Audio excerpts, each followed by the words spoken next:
put your guns down and no violence. That's hypocritical. And if I didn't talk about the violence, everybody would act like the violence wasn't there. Sidhu Moosewala बार-बार कानून तोड़ता है. Dot on your target, then you blow this shit out the motherfucker. Guns is not a bad thing. हमको मालूम होना चाहिए कि इसको यूज़ कैसे करना है और उसके नुकसान क्या हैं, फ़ायदे क्या हैं. So gun is not a bad thing. Hip hop ऐसा एक जॉनर है जिसमें फ्लेक्स बहुत ज़्यादा मैटर करता है, चाहे वो आपके कार्स हो, ज्वेलरीज हो या फिर गन्स हो.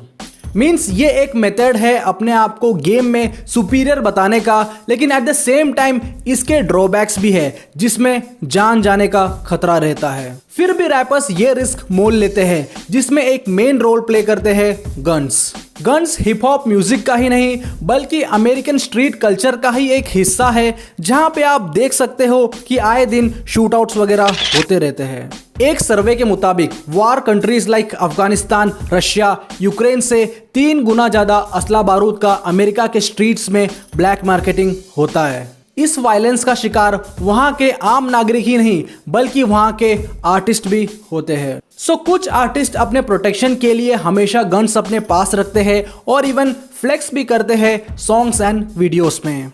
लेकिन फ्लेक्स तक बात ठीक है, पर जब हमला होता है तो चीजें फ्लेक्स करने जैसा आसान नहीं होता और ऐसे हमने कई सारे आर्टिस्ट खोए भी हैं. सो स्पेशली आज हम बात करेंगे हिप हॉप में गन कल्चर के बारे में और हम इंडियन सीन में वेपन का क्या रोल है जानेंगे, स्पेशली पंजाब में. तो क्या हालचाल है भाई लोग, सेक्टर एक्स में आपका स्वागत है. आज हम बात करेंगे gun culture in hip hop के बारे में. गन्स वैसे तो रखते हैं आर्टिस्ट अपनी प्रोटेक्शन के लिए, but at the same time ये एक मुसीबत भी है. कुछ आर्टिस्ट इसे जेन्युइनली रखते हैं अपने पास ताकि किसी भी सिचुएशन को वो हैंडल कर पाए, और कुछ आर्टिस्ट ये सिर्फ फ्लेक्स करने के लिए ही यूज करते हैं. आज मैं आपको बताऊंगा कि कैसे ये गन कल्चर का इतना इम्पैक्ट हुआ है हिप हॉप और रैपर्स में, और कुछ ऐसे मूवमेंट्स बताऊंगा जहां पर रैपर्स अपना आपा खो देते हैं और अपना गन निकाल लेते हैं पब्लिकली. अगर आप चैनल पे नए हो तो बता दूं मैं आपको कि अपना जो चैनल है वो एक हिप हॉप हब है, एंड ऐसे और अमेजिंग वीडियोस के लिए चैनल को सब्सक्राइब करना मत भूलना. एंड आप सबके लिए एक गुड न्यूज़ भी है, बहुत ही जल्द सेक्टर एक्स रिकॉर्ड्स ओपन होने वाला है जिसमें हम देश भर के अंडरग्राउंड आर्टिस्ट को पुश करेंगे एक नए लेवल पे. बाकी डिटेल्स में आने वाली वीडियो में आपको बताऊंगा. फिलहाल के लिए चैनल का इंट्रो करते हैं रोल और शुरू करते हैं the video about gun culture. Sector X Entertainment.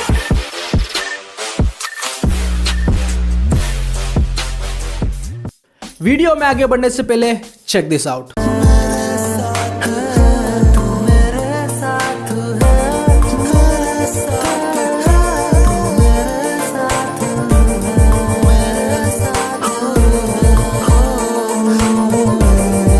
ये है अपने भाई अंबर फ्रॉम दिल्ली, जिनका गाना साथ है आ चुका है. बहुत ही नेक्स्ट लेवल आर्टिस्ट है और ये गाना काफी रिलेटेबल भी है, और अंडरग्राउंड में शायद ही कोई इस लेवल पे वीडियो अभी फिलहाल रिलीज कर रहा होगा. तो आप सब लोग जाके भाई के गाने को सपोर्ट जरूर करना सेक्टर एक्स के तरफ से.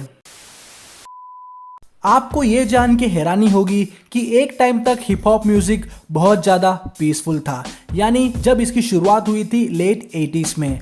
बहुत ही कैची राइम्स, ग्रूवी म्यूजिक और फैंसी क्लोथ्स, यही पहचान थी रैप की. इवन मेन स्ट्रीम में भी यही सब चल रहा था लेट 80s और अर्ली 90s में. टीवी और रेडियो वगैरह में जो भी रैप सॉन्ग्स थे उसमें गन्स तो छोड़ो, एक बैड वर्ड भी यूज नहीं करते थे रैपर्स. मीन्स कोई भी गाली नहीं होती थी किसी भी गाने में. You're gonna fall when the stereos pump me.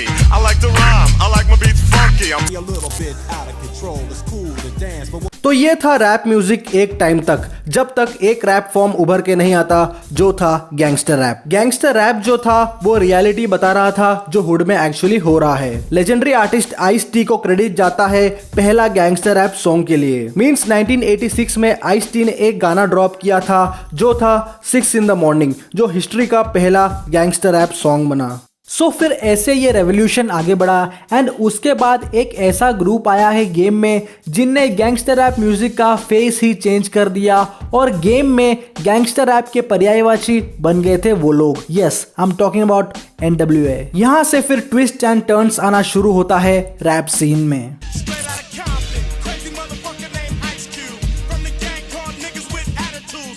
bullshit.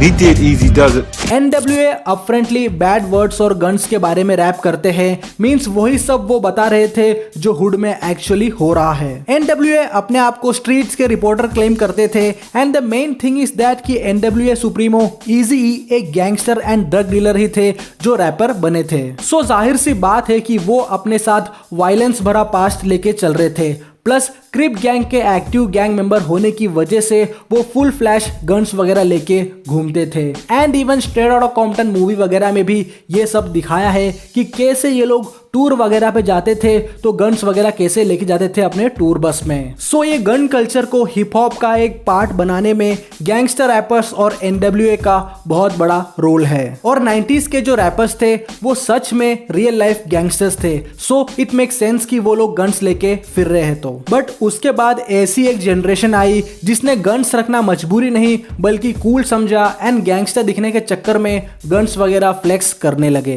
NWA से लेके टूपाक तक का जो एरा था उसे भले ही the golden period of hip hop कहते हो, but at the same time वो उतना ही डेंजरस भी था। इजी-ई अपने इंटरव्यूज वगैरह में गन्स फ्लैश करते थे एंड ये वो दौर भी था जब ब्लैक आर्टिस्ट गवर्नमेंट के टारगेट में थे, फिर भी इजी ने ये डेयरिंग दिखाई थी, इसलिए ही उन्हें the godfather of gangster rap भी कहते हैं। Put the dot on your target, then you blow the shit out the motherfucker. और इवन इजी-ई ने ये भी बोला था कि हम लोगों से हमारे रिकॉर्ड्स खरीदवाते हैं जबरदस्ती बंदूक के नोक पे। इवन तो ये एक ह्यूमरस वे में बोला था, बट हाँ इसका काफी नेगेटिव इम्पैक्ट पड़ा था सीन में उस time. We used to make people buy records. With a gun. We used to make people. सो जैसा मैंने जनरली बताया था कि यूएस में गन्स एमआई मिल जाता है इजीली, और इसका ड्रॉबैक भी देखने को मिलता है। इवन कुछ साइको लोग स्कूल में शूट आउट करके बच्चों को मारते हैं और ऐसा कई बार हुआ है यूएस में। और इसका कंपैरिजन हम इंडिया से करें तो हमारे यहाँ रूल्स एंड रेगुलेशंस गन्स को लेके काफी स्ट्रिक्ट है और ऐसे ही किसी को लाइसेंस नहीं मिलता इजीली। टेक्सास जैसी जगह में तो गन्स के लिए लाइसेंस भी नहीं चाहिए था 2021 तक तो, और रैप रियलिटी को ही एक्सप्रेस करता है। अब वहाँ यही सब हो रहा है तो ये कोई बड़ी बात नहीं है कि वहाँ के रैपर्स अपने गानों में गन्स मेंशन करते हैं, लेकिन इंडिया में क्यों ऐसा ये फैल रहा है जानने से पहले हम जरा उन रैपर्स के बारे में जानते हैं जिन्होंने अपना आपा खो दिया था और गन्स वेव किया था पब्लिकली। सबसे पहले इस लिस्ट में आते हैं टाइगा, जिन्होंने मीडिया के सामने ही गन पुल आउट करने की कोशिश करा था एंड हुआ कुछ ऐसा था कि फ्लोयड मेवेदर की पार्टी में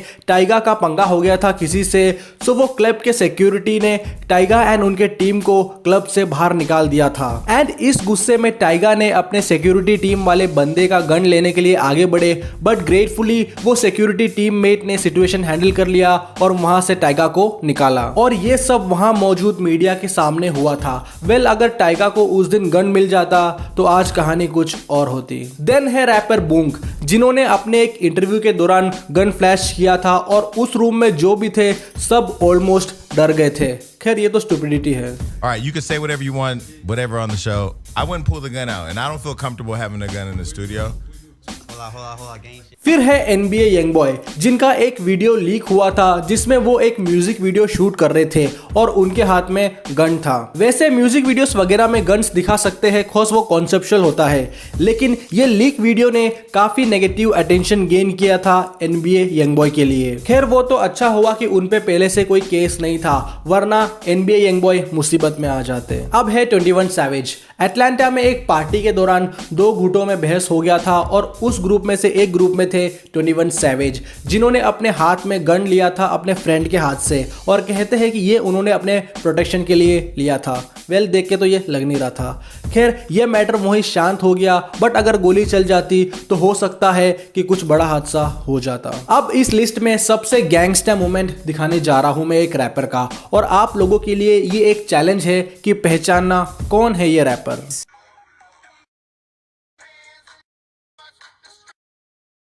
अपना आंसर कमेंट्स में ड्रॉप करके बताना ये कौन था। देन है फेमस डेक्स, जिनका एक शो के दौरान लफड़ा हो गया था और डेक्स ने अपने बचाव के लिए हाथ में गन लिया था पब्लिकली और वहां से अपने कार में बैठ के निकल गए और ये पूरा सीन रिकॉर्ड हुआ है वीडियो में। एंड देन फाइनली है टूपाक। एक आउटडोर पार्टी के दौरान पाक का लफड़ा हो गया था ऑप से और टूपाक ने अपना गन निकाल के चला दिया था पब्लिकली, बट अनफॉर्चुनेटली पाक के बंदूक से जो गोली निकली थी वो एक 6 साल के बच्चे को जा लगी थी गलती से। यही नहीं, पाक ने और भी कई बार पब्लिकली गोली चलाई है।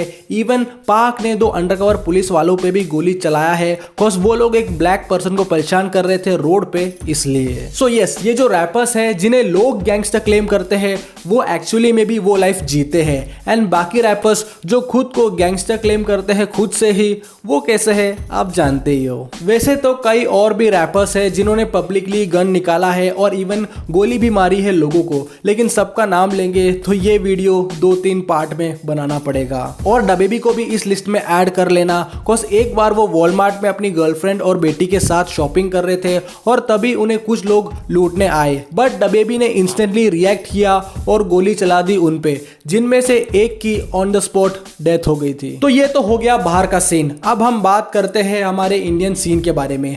इंडिया में भी गन रिलेटेड क्राइम्स कम नहीं है, बट उतना नहीं है जितना यूएस में है। और स्पेशली म्यूजिक इंडस्ट्री की बात करें तो पूरा gun culture root Punjabi music industry की ओर ही जाता है। वैसे ऐसा नहीं है कि इंडिया में सिर्फ पंजाबी ही गन्स रखते हैं, हम में से कईयों के दादा वगैरह के पास भी गन्स होंगी ही, लेकिन जब इसे as a medium of entertainment monetize करने की बात आती है तो यस, स्पेसिफिकली पंजाबी म्यूजिक का ये एक पार्ट है बोल सकते हैं। और पंजाब स्टेट में ये गन कल्चर कैसे इमर्ज हुआ डिटेल में जानना है तो सोच भाई मोहक मंगल का एक पूरा वीडियो है, इस पे मैं आपको वो सजेस्ट करूंगा चेक मारना, जिसमें यह बताया गया है कि कैसे गन कल्चर इंपैक्ट कर रहा है पूरे सिस्टम को। लेकिन हाल फिलहाल में पंजाब में लॉस काफी स्ट्रिक्ट है और बहुत सारे वेपन लाइसेंस वापस भी लिए जा रहे हैं गवर्नमेंट के द्वारा और बहुत स्ट्रिक्ट हो गया है पूरा माहौल। इंडिया में गन कल्चर की बात हो और उस्ताद सिद्धू मूसेवाला की बात ना हो, ऐसा हो ही नहीं सकता। उन पे कई सारे एलिगेशंस लगे थे गन कल्चर को बढ़ावा देने का। इनफैक्ट आर्म्स एक्ट का केस भी लगा था उन पे, जो अपने इंडियन मीडिया ने बड़े धूमधाम से सेलिब्रेट भी किया था, जो आज सिद्धू के मरने का शोक जता रहे हैं। एंड पंजाब में सिद्धू मूसेवाला के डेथ के बाद प्रशासन और भी अलर्ट हो गया है। मींस एक बंदे को मारने के लिए हाई एंड वेपन्स और ग्रेनेड लेके आए थे हमलावर। पर सिद्धू के डैड के अकॉर्डिंग जब सिद्धू को आगे पीछे घेरा था उन लोगों ने, तो पहली गोली सिद्धू मूसेवाला ने ही चलाई थी हमलावरों पे और आखिरी सांस तक वो लड़के ही गए हैं। सो इससे ये बात साबित होती है कि जो बोलते थे सिद्धू मूसेवाला गन्स को सिर्फ ग्लोरीफाई करते हैं, तो ऐसा नहीं है, वो एक्चुअली में वो लाइफ जीते थे। एंड हिप हॉप में गैंगस्टर रैप की वजह से ही इतना वायलेंस क्रिएट हुआ है ब्लेम करते हैं, but at the same time ये भी है कि गैंगस्टर रैप जो है वो रियलिटी रैप है। इंडियन सीन में भी अभी गैंगस्टर रैप उभर के आ रहा है, जिसमें कई सारे dope artist old school vibe को जिंदा रख रहे हैं। फॉर एग्जाम्पल आर्टिस्ट लाइक आजाद, जो कि हाल फिलहाल में पंजाबी गैंगस्टर रैप के उभरते चेहरे हैं, और आने वाले टाइम में जब आजाद जैसे आर्टिस्ट को डिजर्विंग सक्सेस मिलेगा तो लोग यही सब उनको भी देंगे सच बोलने की वजह से। खैर मेरा जहां तक मानना है गन कल्चर का आर्ट से कोई लेना देना नहीं है। समाज में कोई मुजरिम म्यूजिक सुन के नहीं बल्कि अपनी सोच की वजह से गुनाह करता है। आर्ट को आर्ट की तरह ही ले तो ज्यादा बेहतर है, और होप कि पंजाब में जो भी फिलहाल चल रहा है सब ठीक हो जाए जल्द से जल्द। वैसे इन सब इश्यूज को लेके एक आर्टिस्ट है जेफरिक, जिनने एक गाना भी बनाया है और जिसमें उन्होंने कहा है कि नजर का काला धागा बांधो कोई पंजाब को। And yes, that actually make sense as of now, क्योंकि किसी की नजर तो जरूर लगी है पंजाब को। तो ये था भाई लोग आज का वीडियो अबाउट गन कल्चर। अगर आप लोग हिप हॉप सुनते हो या आर्टिस्ट हो तो हमसे इंस्टाग्राम पर जरूर जुड़ना। मिलते हैं अगले वीडियो में, तब तक के लिए अपना ख्याल रखना, अपने घर वालों का ख्याल रखना, इंटरनेशनल आर्टिस्ट को सुनना और अपने लोकल आर्टिस्ट को सपोर्ट करना। एंड यस, अपने भाई अंबर के गाने साथ ही को जाके चेक मारना, सुनना और सपोर्ट करना। Bye bye, take care.